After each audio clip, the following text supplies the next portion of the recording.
حضرت اسماء بنت یزید رضی اللہ تعالی عنہا سے مروی ہے کہ حضور صلی اللہ علیہ وسلم ایک دن مجلس میں سے گزرے، عورتوں کی ایک جماعت بیٹھی تھی، آپ نے سلام کے ساتھ ہاتھ کا اشارہ کیا، کیونکہ زیادہ لوگ تھے اور آپ گزر رہے تھے۔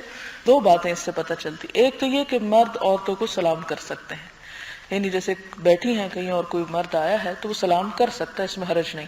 دوسری بات یہ کہ بعض اوقات سلام کے ساتھ ہاتھ کا اشارہ بھی کیا جا سکتا ہے، اور اس میں یہ ہوتا ہے کہ بعض اوقات لوگ دور ہوتے ہیں اور وہ آپ کے منہ سے نکلے ہوئے الفاظ نہیں سن سکتے۔ مثال کے طور پہ آپ گاڑی میں بیٹھ چکے ہیں اور رخصت ہو رہے ہیں، یا پہنچے ہیں اور شیشے کے باہر آپ کی آواز نہیں جاتی، تو ہاتھ سے بھی آپ سلام کر سکتے ہیں۔ یعنی سلام اور اشارہ دونوں کو جمع کیا گیا ہے یہاں۔ اسی طرح آپ صلی اللہ علیہ وسلم نے فرمایا، لوگوں میں سے اللہ تعالیٰ کے زیادہ قریب وہی شخص ہے جو ان کو پہلے سلام کرے۔ یعنی اللہ تعالیٰ کا پسندیدہ اور قریب کون ہے؟ جو سلام میں پہل کرے، صرف جواب دینے والا نہ ہو بلکہ ابتدا کرنے والا ہو۔